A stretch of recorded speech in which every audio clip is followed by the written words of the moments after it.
Hello, all you beautiful souls out there. Happy full moon in Sagittarius. Um, so I wanted to do a video today, not necessarily about the astrology of the full moon, although there's some really beautiful magic happening with that, especially with the Neptune in Pisces, Jupiter in Scorpio, Venus in Cancer. Beautiful, beautiful water trine. Definitely some magic happening there. I might actually make a separate video for that. But the video that I'm making now was sort of an inspiration for what manifested for me due to the full moon in Sagittarius. And I wanted to offer something to the collective that I truly felt inspired from and that I could share from a place of my own authenticity and what resonated deep within inside of my own heart that I could give. It's really important right now to operate from that place.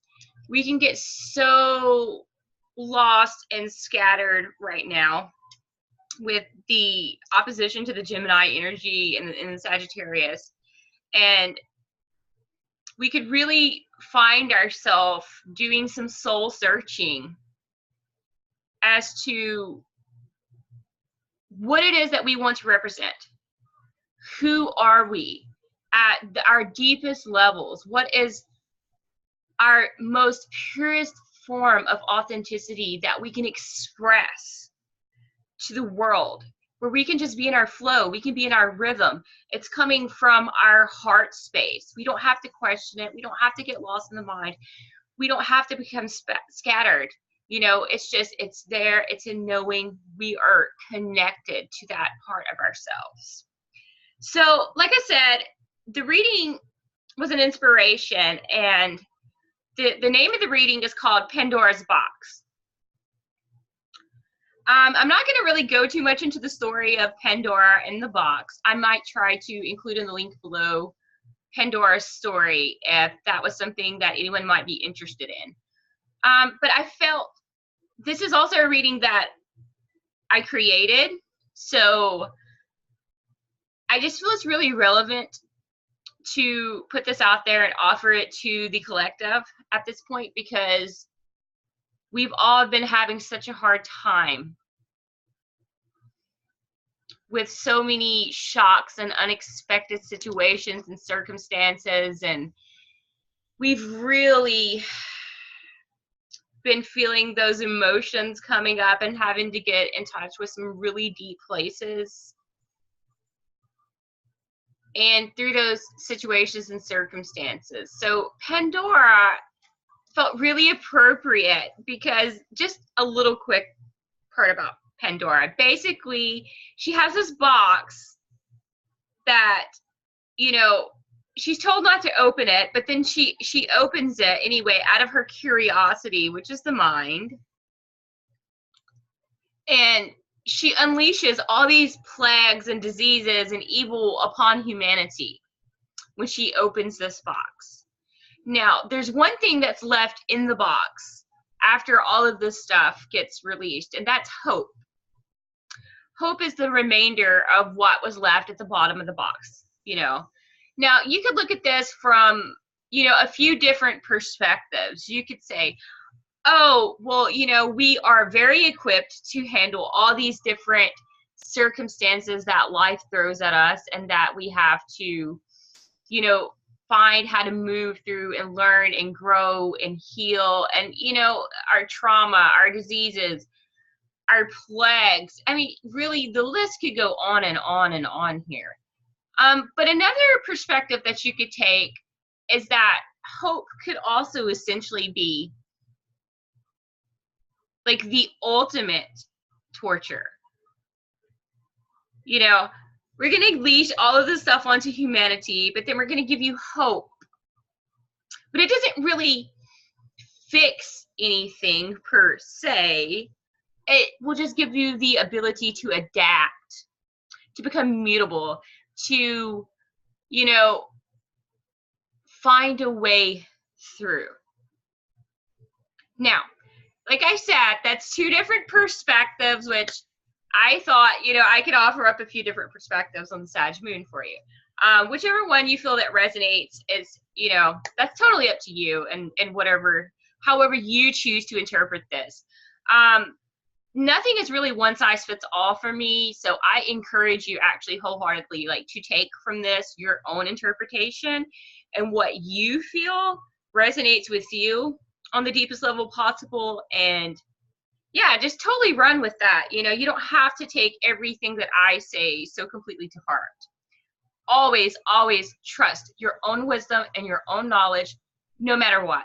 That's what, you know, I personally feel that everyone should do. So, you know,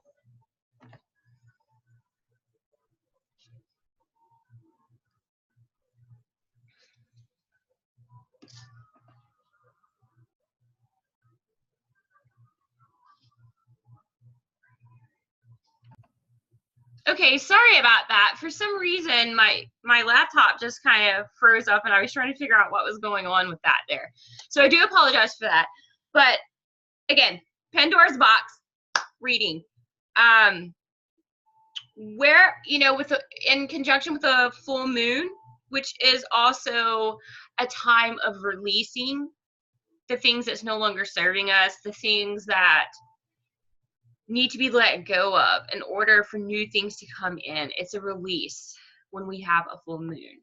And, you know, with it being in Sagittarius, I thought that there was just this really cool way to give a message to everyone about maybe the things that we're facing and that need to be released. And finally, what is the treasure at the end of the box for us that can help guide us and heal us through the entire situation?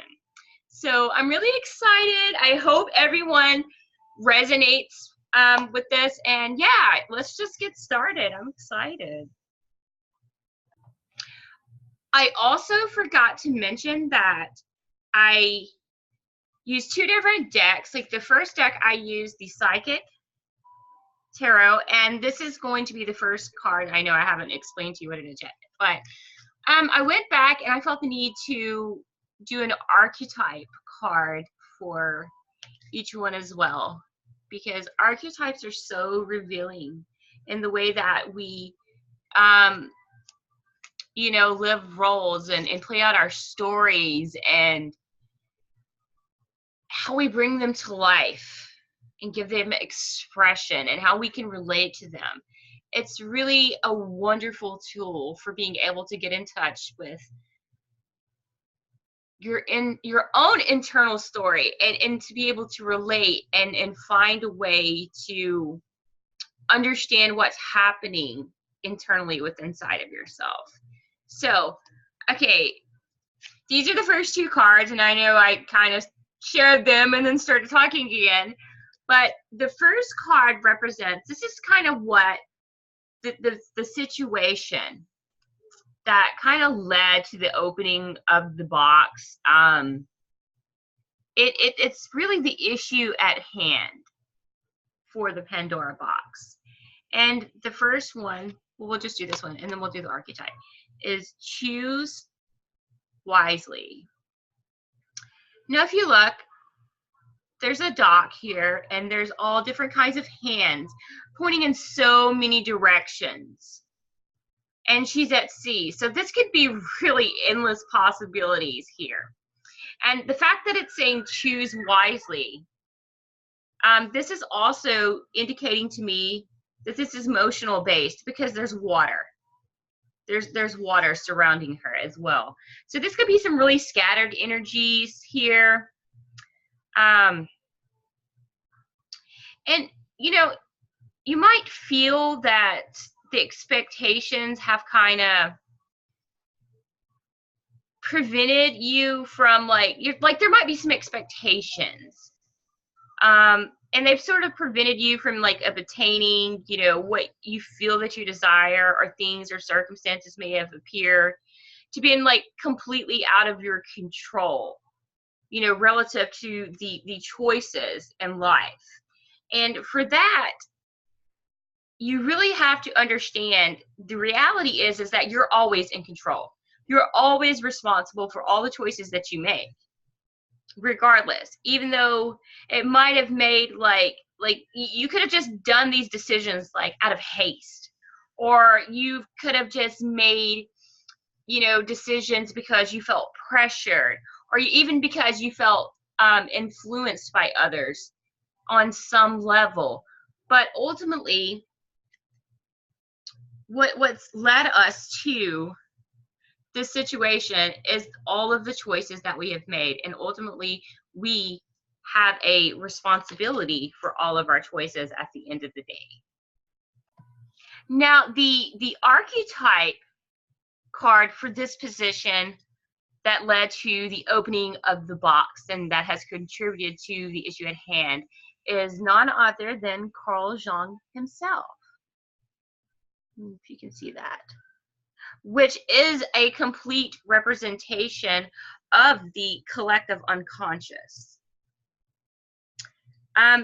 You know, Carl Jung, he was greatly influenced by the complexities shown by people around him, especially his parents. And his father developed a failing belief in religion as he grew older, and his mother was also, she was kind of haunted by mental illness, which was his inspiration to read philosophy extensively. He can also be known as, you know, the father of psychology. And basically, he's just representing to us is that the reason the box even got opened is because of our collective unconscious. We're operating from such an unconscious place. Most of our decisions, again, we're not even aware of why we're doing what we're doing. We don't even know why we opened the box because it's unconscious, and all the decisions that we've made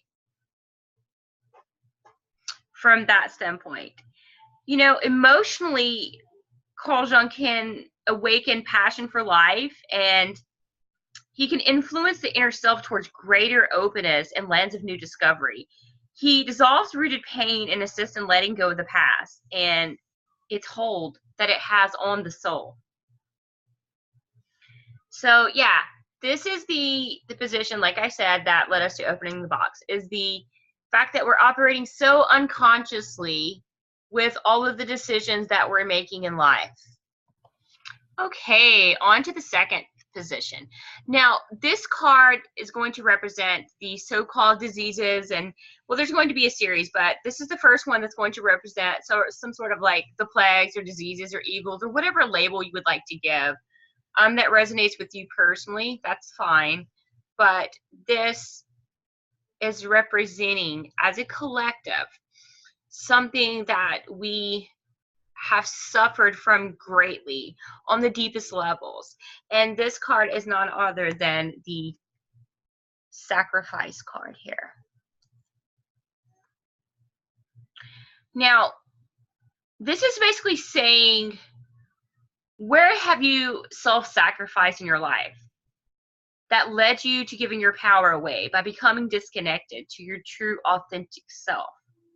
Because you no longer need to sacrifice in order to receive. It's time to reevaluate your life and see where you need to stop sacrificing. Get in touch with your own perspectives and your own belief systems to see why it is that you keep making these sacrifices and shortchanging yourself.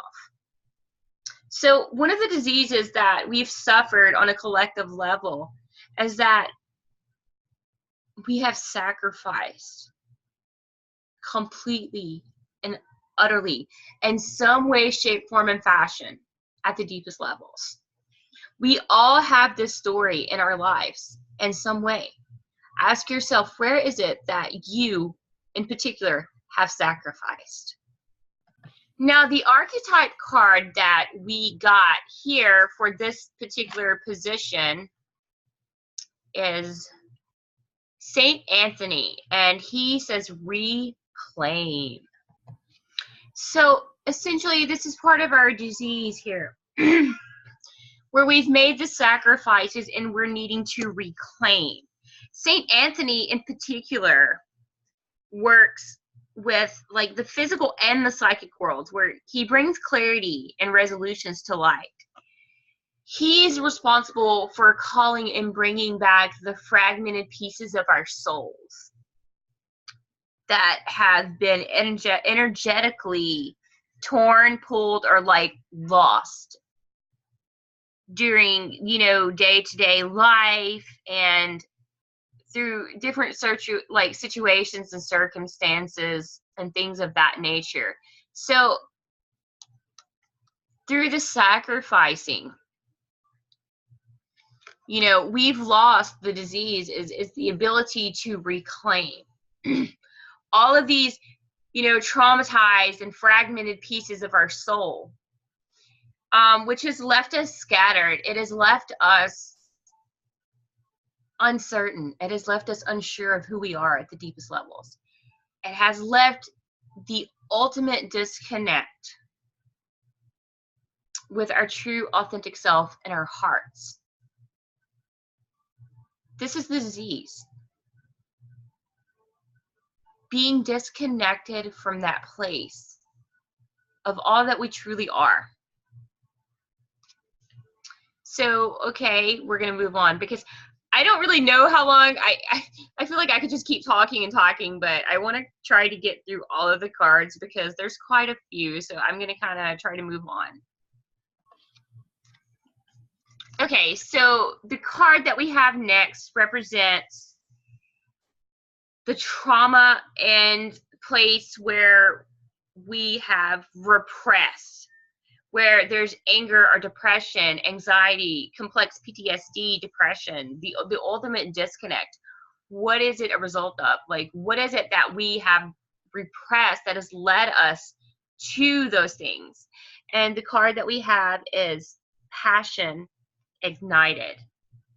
Now, to me, this is speaking to the fact of, due to the disease of the self-sacrificing, we've become disconnected from our true authentic selves, our hearts, and the passions we have.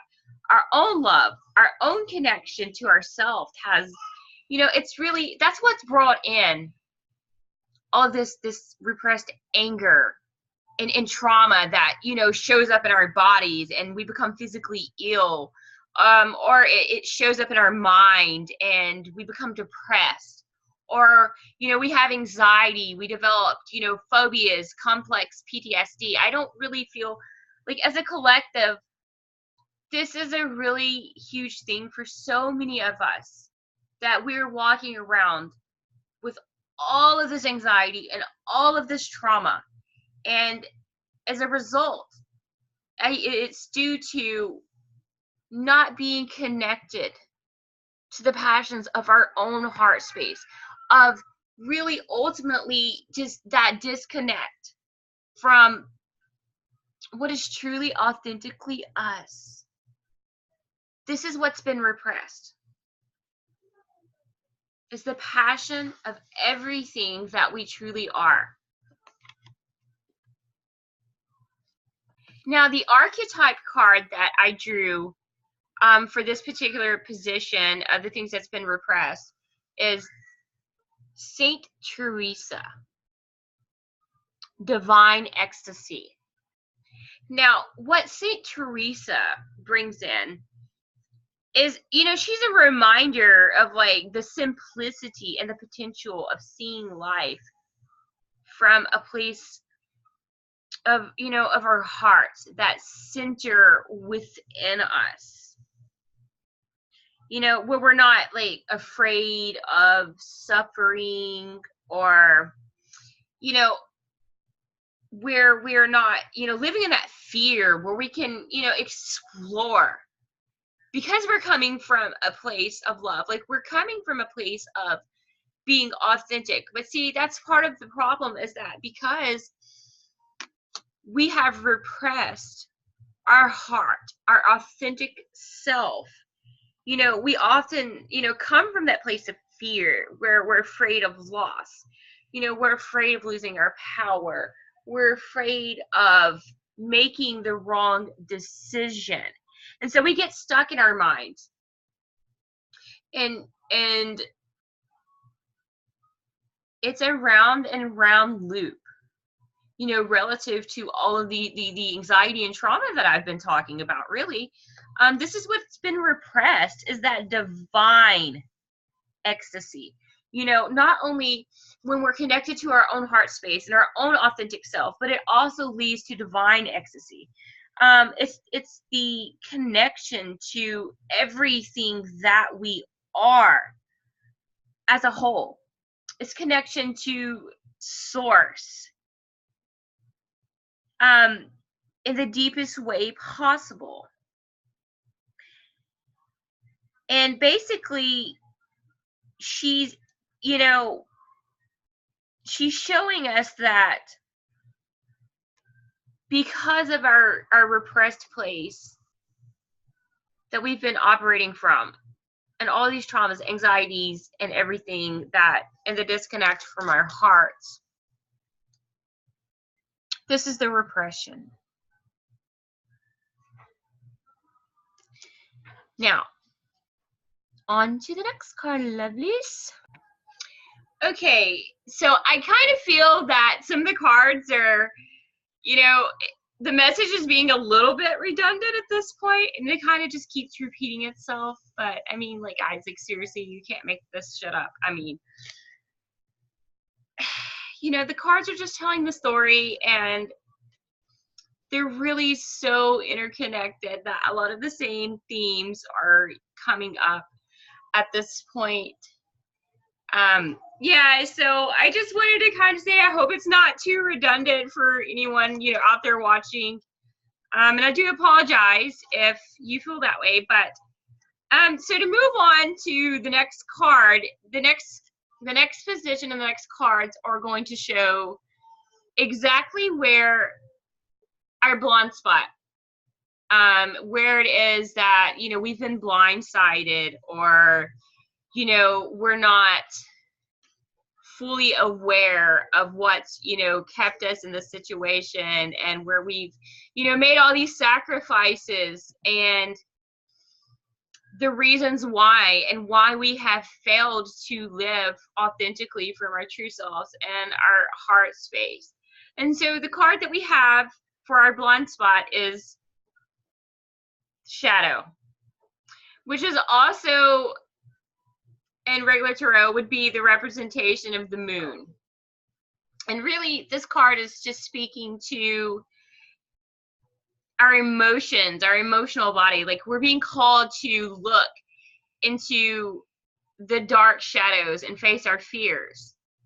You know, by confronting the emotions that we've maybe avoided, or, you know, repressed even, you know, from the places of our heart, like where we have acted from a place of, you know, being conditioned.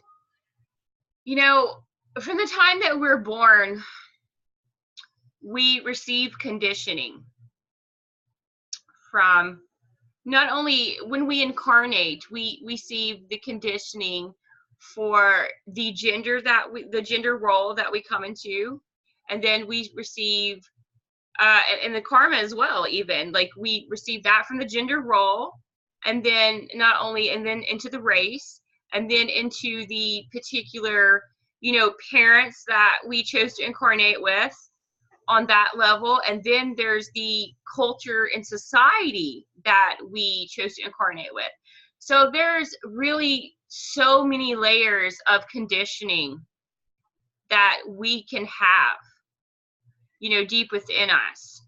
And this can really lead to making those unconscious choices, which is the reason, again, at the very beginning, for the collective unconscious, where, you know, we've made all these decisions and we need to choose wisely. We don't even know why we're making them, why we're sacrificing ourselves, why we're having, you know, we're operating from this place of disconnect. It is because of, you know, these conditionings that we've received from parents and society, culture, gender, as I said.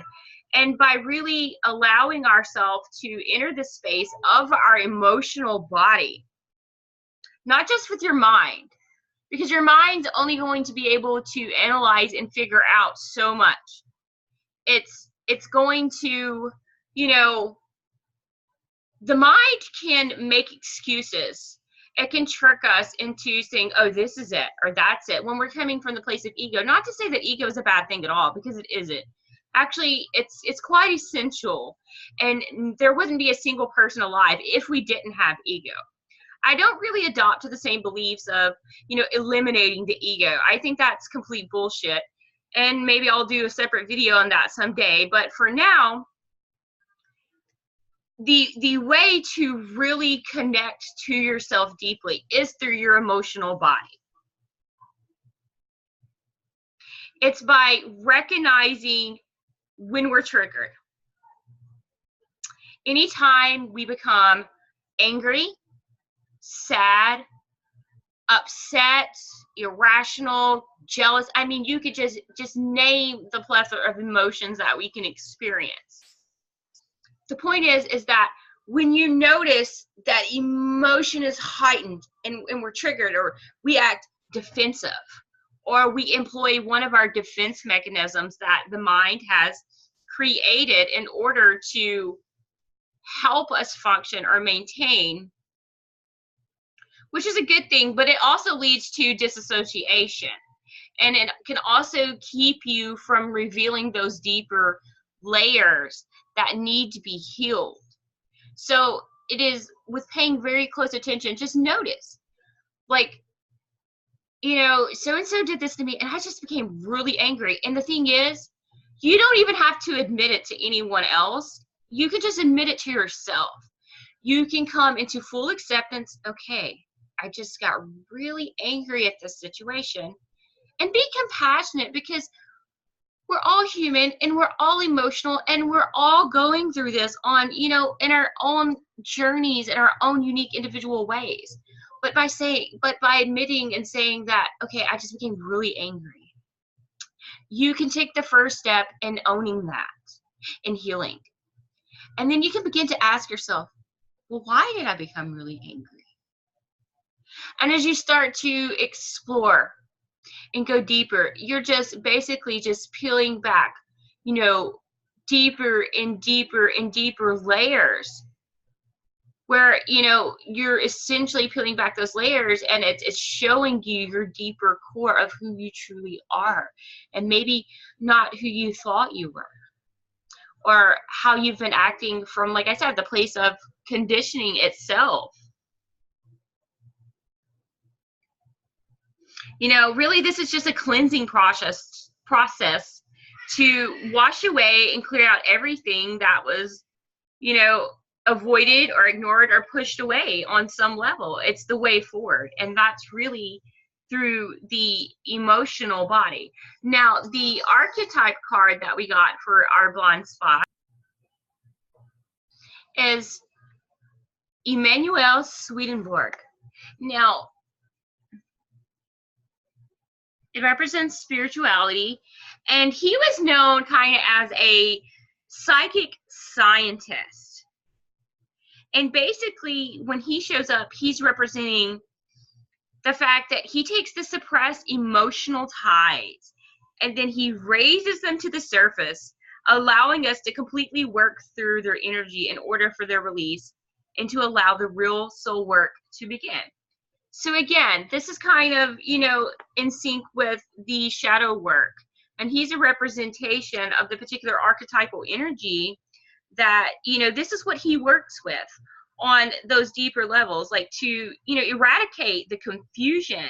He helps to untangle the mental blocks, which enables us to unite, you know, the logic with the intuition, and not just being stuck in the mind on the deepest levels.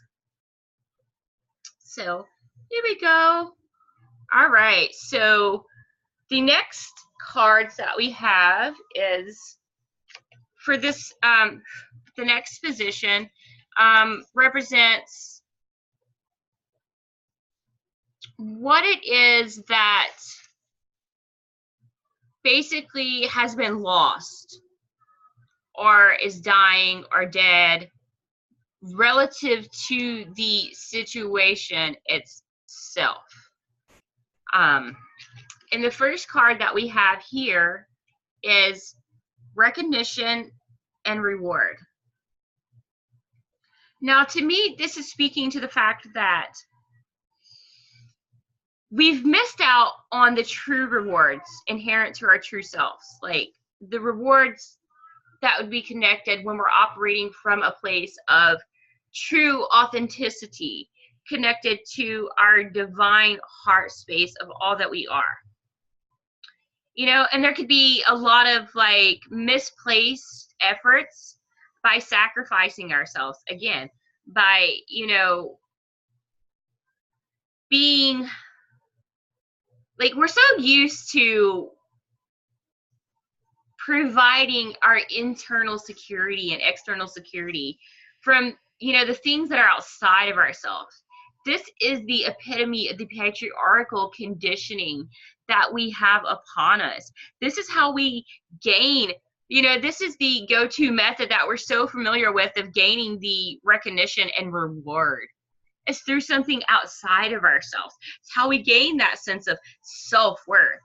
And to me, I think this is speaking to the fact on a collective level that the old way of how we've operated through the patriarchal conditioning of trying to receive the reward and the recognitions relative to our self-esteem and our self-worth, how we value ourselves, how we love ourselves, like it's no longer working for us.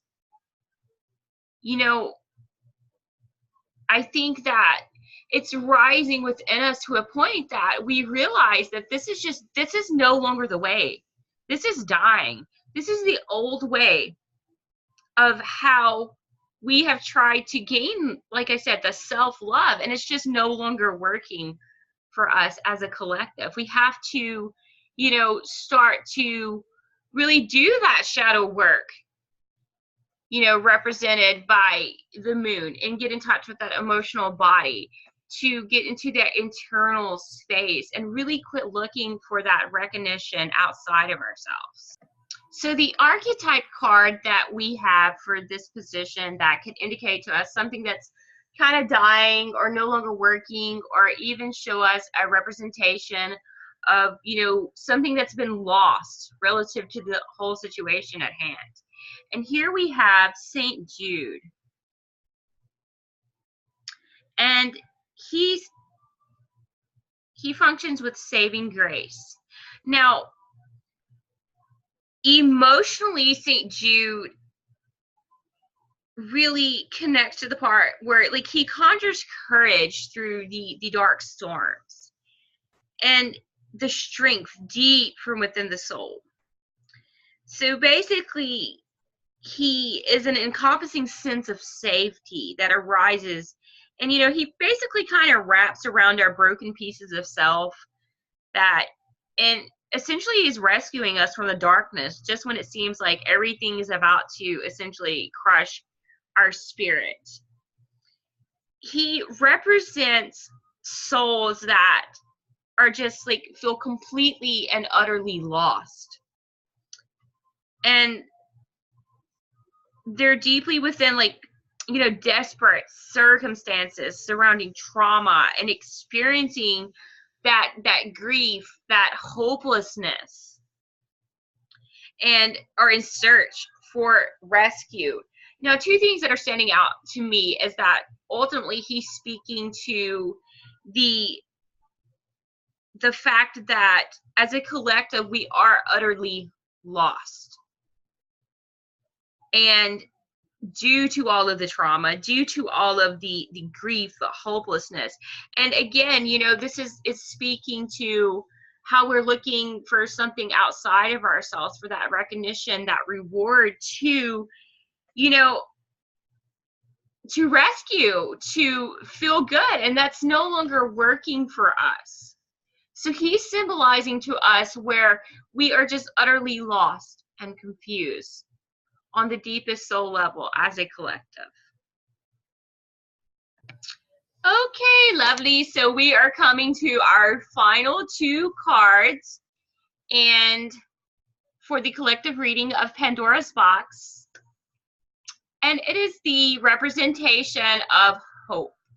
What is in the bottom of the chest that's going to ultimately heal us and provide that sense of hope and lead us back to that sense of deep connection to our own authentic selves and our own divine expression of love to source and to ourselves, because ultimately we're interconnected from the deepest level. In that sense, it's just that due to the trauma, due to the disconnect, that we are not accessing that place. You know, we've been sacrificing again. So I'm really excited to offer what has come up for the hope part of the reading, is the gift that we all have, and we can all have access to it, and it's what's going to ultimately heal us, like I said. So the first card that I have is intuition. Now, like I said, this is the gift of how to really resetify the situation. And intuition is the language of the soul. We can become scattered with so much like information in the world. Like it's pretty much like vying for our attention, like this, you know. So, and we become really scattered. We can become really unfocused and just so restless and stressed and worried and just completely out of sync with ourselves. And this is where the intuition card, you know, can come in. It's easy to ignore sometimes, or fail we fail to acknowledge our own insights. But by paying attention to the synchronicities, as they are signals for you to pay attention to ultimately, you know, and going inward, you can regain a sense of what is fundamentally your deepest truth from a connected space of your own heart. Like, no matter the circumstances in life that have led you to this point, or any type of anxiety, depression, or trauma, you know, you can ultimately reconnect to yourself through your intuition. You know, and that's fine. Like, you might start out a little slow. Like I said, if you're doing the shadow work, which is our blind spot, and you're paying attention to the signs, if you're following the so-called breadcrumbs, the trail that, you know, that spirit has laid out for you, it's going to guide you back home to this place right here, your heart.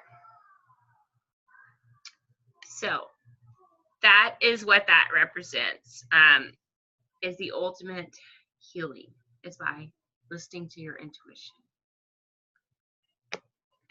So the archetype card that we got for this position that wanted to come through and represent itself is called, her name is Florence, and she represents intuition. I don't know if you can see that. Intuition. So yeah, again, we both got double intuition cards here. So I think this is really just kind of driving this message home for us.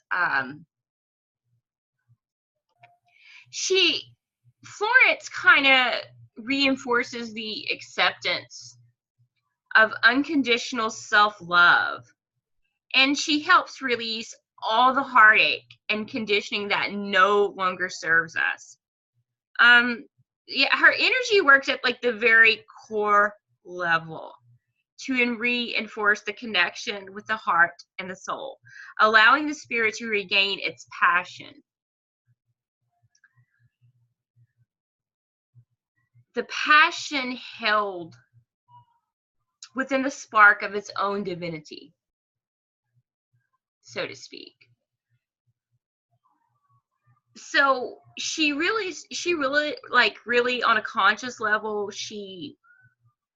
it's about banishing the negative blockages and the repeating counterproductive thought forms that, was created during this early conditioning through our childhood. And she basically is promoting, clarity, optimism, confidence, self-responsibility, determination, even to take the root within the mind and to tackle the hardest mental blocks. It is through connecting through that intuition and that center that's going to lead you there. And one of the quotes that Florence had for us is that intuition is a spiritual faculty and does not explain, but simply points the way. Man can only receive what he sees himself receiving.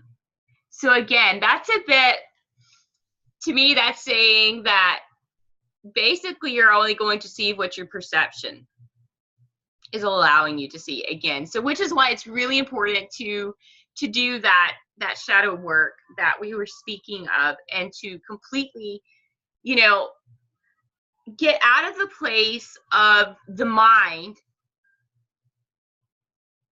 And, it's kind of like detaching a bit from all the hustle and bustle and like all the scattered thoughts and energy within your mind. And it's almost like going to that peak, of the mountain. It's almost like getting a bird's eye view of the situation and seeing it it's like it's seeing the bigger picture.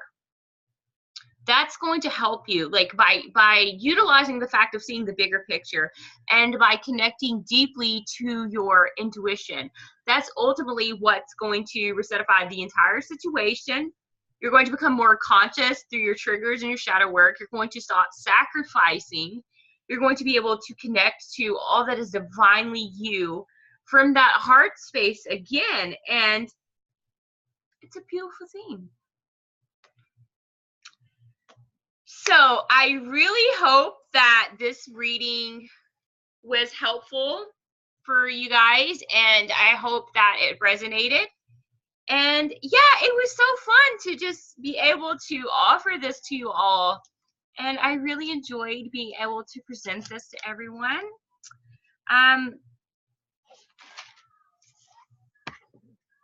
Especially on a collective level. I mean, how cool is that? It's so wonderful.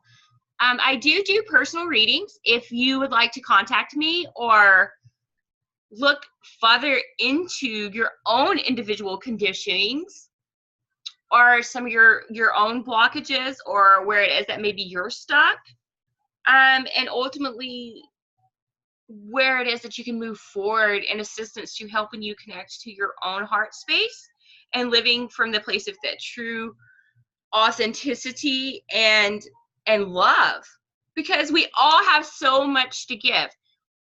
Each and every one of us in our own unique, beautiful way have so much to contribute.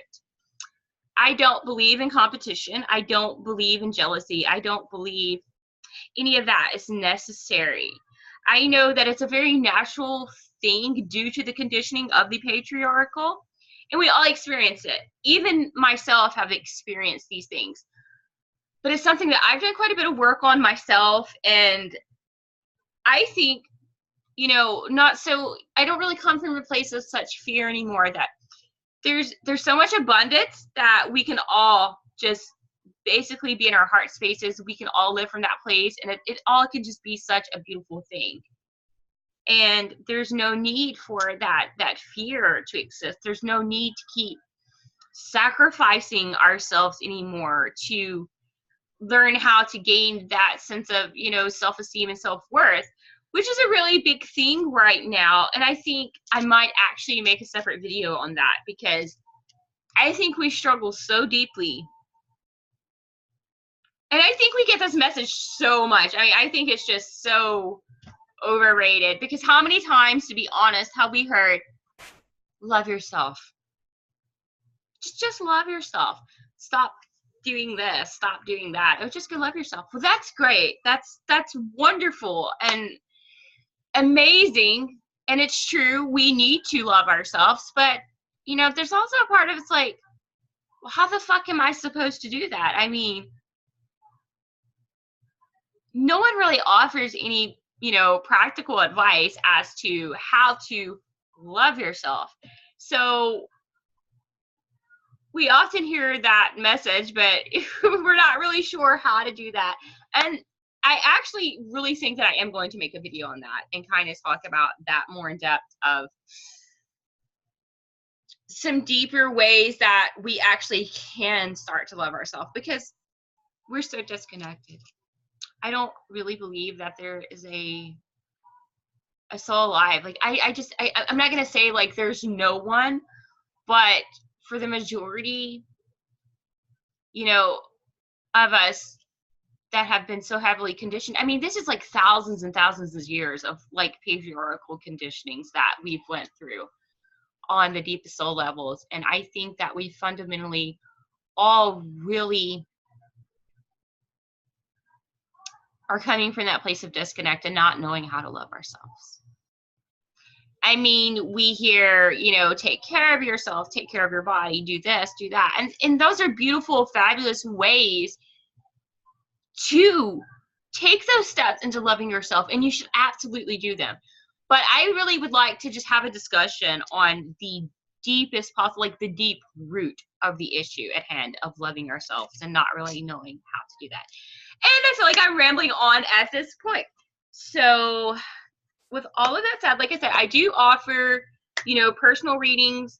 I can do an individual Pandora reading for you in particular. Or I have several different types of readings. Pretty much anything that you could think of. I do a lot of work with psychology and spiritual matters, spirituality. I also do in-depth astrology if you're interested in that as well. So, without further ado, all of my beautiful, beautiful souls out there, I wish you the best. I wish you blessings and being able to release on this full moon everything that's no longer serving you, so that you can use your intuition and really tap into the space of your heart, because you're beautiful. You're all so beautiful, and each and every one of you are unique, and the world needs you. So thank you for allowing me to present this video to all of you today. And yeah, blessings, loves.